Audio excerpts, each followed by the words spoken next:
Bienvenue à tous pour ce voyage au cœur de la foi réinventée. Ah oui, la foi réinventée d'Adnan Benchakwan. Exactement.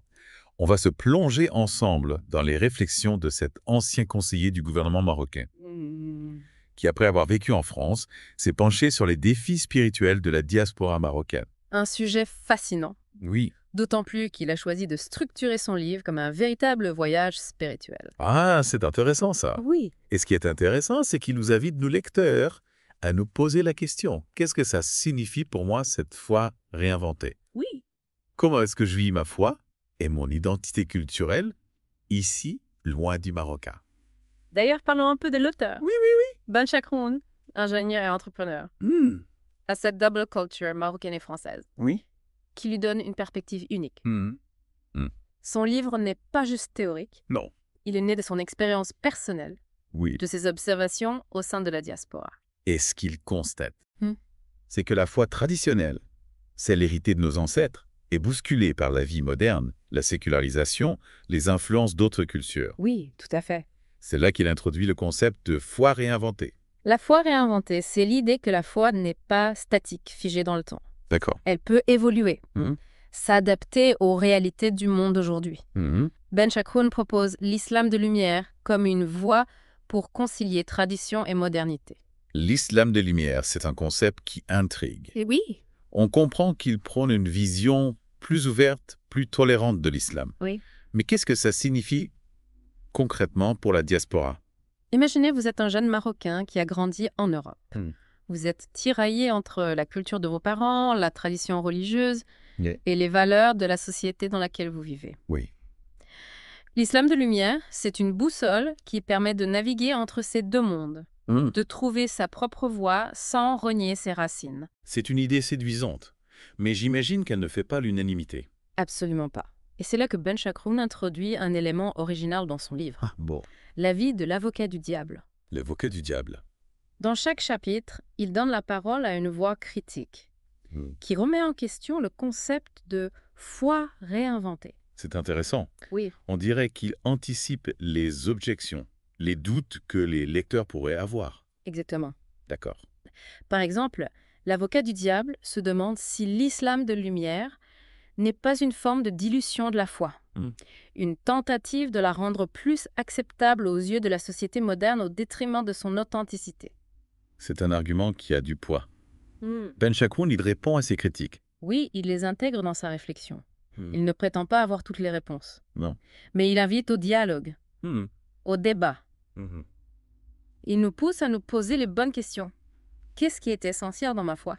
Comment la vivre pleinement dans le monde aujourd'hui? Et justement, comment concilier tradition et modernité dans la pratique religieuse? Benchakwan explore plusieurs pistes.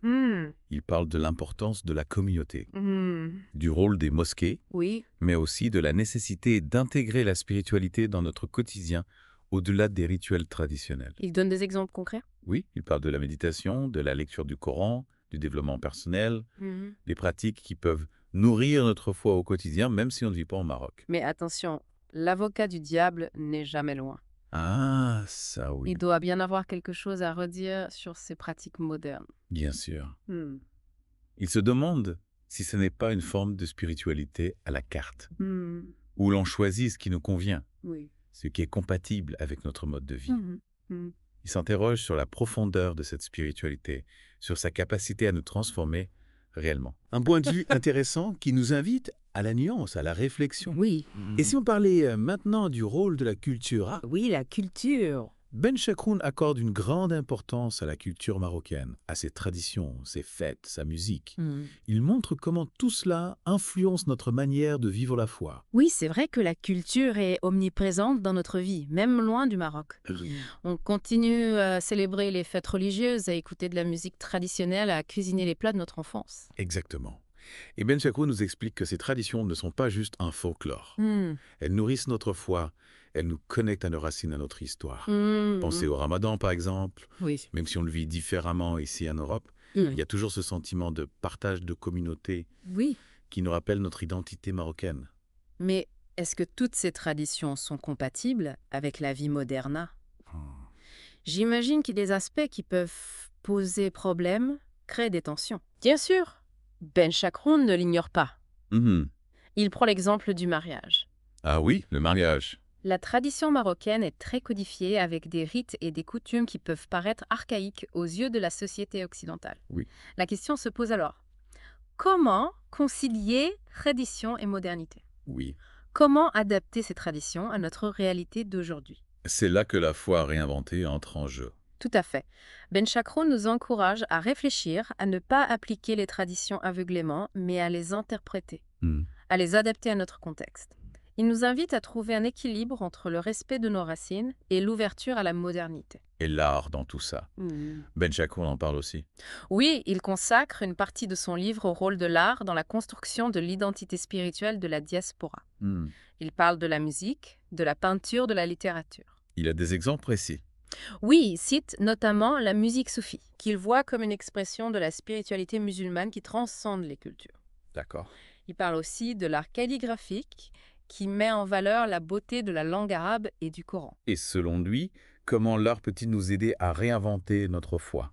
Ben Chakroun pense que l'art nous permet de nous connecter à une dimension spirituelle plus profonde. Hmm.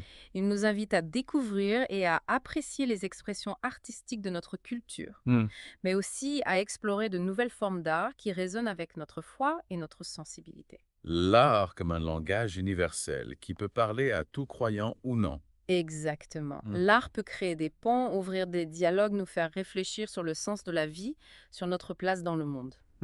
Et pour la diaspora marocaine, c'est aussi un moyen de rester connecté à ses racines, à son identité culturelle. Mais attention, l'avocat du diable n'est jamais loin. Ah oui. N'y a-t-il pas un risque de superficialité? De se contenter d'une spiritualité esthétique sans véritable profondeur? Oui, c'est une critique que l'on peut entendre. Et Ben Chakoun ne l'écarte pas. Non. Il nous met en garde contre une approche trop superficielle de l'art. Oui. Il nous invite à aller au-delà de l'esthétique, à chercher le sens, la profondeur, la connexion spirituelle. Oui. C'est un équilibre délicat à trouver entre l'émotion artistique et la réflexion spirituelle. Ben Chakroun nous encourage à être des spectateurs éclairés, à ne pas nous laisser emporter par la beauté de l'œuvre sans nous interroger sur son message, sur ce qu'elle nous apprend sur nous-mêmes, sur le monde, sur notre foi. Et justement, parlons de cette quête d'identité qui traverse tout le livre. Oui. Comment concilier notre identité marocaine et musulmane avec notre vie en Europe? C'est le grand défi de la diaspora. Ben Chakroun explore les différentes facettes de cette double identité. Il nous parle du sentiment d'appartenance, de la difficulté de trouver sa place entre deux cultures. Oui, on a souvent l'impression de ne pas être complètement intégré ici. Oui. Et en même temps de ne plus être tout à fait marocain quand on retourne au pays. C'est un sentiment très commun. Ben Chakroun nous encourage à embrasser cette double identité, à la voir comme une richesse, une source de créativité. Mais comment faire concrètement?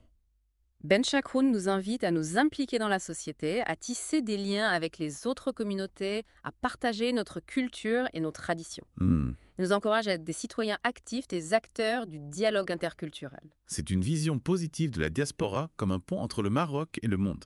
Exactement. Ben Chakroun voit la diaspora comme une force positive capable de contribuer au développement du Maroc et au rapprochement entre les cultures. Mais est-ce que cet optimisme n'est pas un peu naïf? L'avocat du diable doit bien avoir quelque chose à dire sur les difficultés de l'intégration, sur les discriminations, sur les replis identitaires. Bien sûr, Ben Chakroun ne nie pas les difficultés. Il est conscient des défis auxquels la diaspora est confrontée, mais il refuse de céder au pessimisme. Il croit en la capacité de la diaspora à surmonter ces obstacles, à construire une identité forte et ouverte sur le monde. C'est un message d'espoir, un appel à l'engagement et à la solidarité. Tout à fait. Ben Chakroun nous invite à être fiers de notre double identité, à la vivre pleinement, à contribuer à la construction d'une société plus juste et plus fraternelle. Et si on explore un autre aspect important du livre de Ben Chakroun, oui, allons-y. L'engagement social, c'est essentiel pour lui. Wow. Il insiste beaucoup sur ce point. Ce n'est pas juste vivre sa foi de manière individuelle, mais la traduire en actes, au service de la communauté. D'accord. Pour lui, les valeurs de l'islam comme la justice, la solidarité, la compassion, oui. Tout ça doit nous pousser à agir pour le bien commun. Il donne des exemples concrets de cet engagement. Oui, absolument. Il cite des initiatives menées par des membres de la diaspora marocaine, dans différents domaines. L'aide aux plus démunis, la lutte contre la discrimination, oui. La promotion du dialogue interculturel. Des exemples inspirants qui montrent que la foi peut être un moteur de changement positif. Exactement. Et pour Ben Chakroun, cet engagement social n'est pas optionnel. Il fait partie intégrante de la foi musulmane. Attention, l'avocat du diable. Ah oui, toujours là? Il doit bien avoir une objection, non? Bien sûr. Y a-t-il pas un risque de récupération politique ou idéologique de cet engagement? C'est une critique légitime. Ben Chakroun en est conscient. Il met en garde contre les dérives possibles. L'engagement social doit être sincère, désintéressé. Oui. Guidé par les valeurs de l'islam et non par des intérêts personnels ou partisans. C'est important. Une éthique de l'engagement, en quelque sorte. Exactement. L'engagement social ne doit pas être un moyen de se mettre en avant, mais un acte de service, de don de soi au service des autres. Ben Chakroun parle aussi de l'éducation et de la culture. Pourquoi est-ce aussi important pour lui? Pour Ben Chakroun, l'éducation, c'est la clé. Oui. De l'émancipation et du développement. Il encourage la diaspora marocaine à transmettre son savoir, à partager ses expériences, à promouvoir la culture marocaine. C'est important de préserver notre héritage culturel, mais aussi de faire évoluer, Oui. de le confronter à la modernité. Tout à fait. Ben Chakroun insiste sur la nécessité d'un dialogue entre les générations, entre les cultures. Il voit la diaspora comme un pont entre le Maroc et le monde, un vecteur de richesse et de diversité. Une vision optimiste de la diaspora, qui contraste avec certains discours qui l'aperçoivent comme une menace ou un problème. Chakroun préfère parler d'opportunités. Il appelle à une collaboration étroite entre les membres des diasporas, les institutions marocaines, les acteurs de la société civile. Un appel à l'unité, à l'engagement, à la fierté de notre identité. Exactement. Et pour conclure notre exploration de la foi réinventée. Je vous propose de nous pencher sur le dernier chapitre. D'accord. Qui nous invite à réfléchir sur la réinterprétation de la foi. La réinterprétation, c'est-à-dire? Ben Chakroun nous encourage à avoir une approche critique de la religion, à ne pas accepter aveuglément les dogmes ou les traditions, Oui. mais à les questionner, à les confronter à notre raison et à notre conscience. Donc, on peut être musulman et avoir un esprit critiqué. Absolument. Pour Ben Chakroun, la foi ne doit pas être un frein à la réflexion. Au contraire, il nous invite à nous interroger sur le sens des textes sacrés, à les interpréter à la lumière de notre époque. N'est-ce pas dangereux de remettre en question les fondements de la religion? Ben Chakroun est convaincu que la foi doit être capable de résister aux doutes, de s'adapter aux évolutions du monde. Une foi figée, qui refuse de se remettre en question, est une foi fragile. Oui, c'est une vision audacieuse, qui peut déranger certains. Oui, mais Ben Chakroun est convaincu que l'islam a les ressources nécessaires pour évoluer, pour répondre aux défis du XXIe siècle. Il voit dans la diversité des opinions, dans l'émergence de nouvelles voies, un signe de vitalité, de dynamisme, un appel au dialogue, à l'ouverture d'esprit, à la tolérance et surtout à la responsabilité individuelle. Ben Chakroun nous rappelle que chacun est responsable de sa propre foi, de la manière dont il la vit et la transmet. Il nous invite à un cheminement spirituel personnel, guidé par la réflexion, la connaissance et la compassion. En conclusion, la foi réinventée est bien plus qu'un simple essai sur la spiritualité de la diaspora marocaine. Oui. C'est une invitation à réfléchir sur le sens de la foi dans le monde d'aujourd'hui, à la réinventer, à la faire vivre pleinement en harmonie avec soi-même, avec les autres et avec le monde. C'est un livre qui nous interpelle, qui nous pousse à nous interroger sur nos propres convictions, nos propres engagements. Un livre qui nous donne des pistes pour vivre notre foi de manière plus authentique, plus éclairée, plus engagée. Merci de nous avoir guidés dans cette exploration passionnante de la foi réinventée. J'espère que ce voyage vous aura inspiré et vous aura donné envie de poursuivre la réflexion. N'oubliez pas que la foi est un cheminement personnel. Oui. Un cheminement qui se construit jour après jour, à travers nos expériences, nos rencontres, nos questionnements. Restez curieux, restez ouverts et surtout, restez fidèles à vous-même.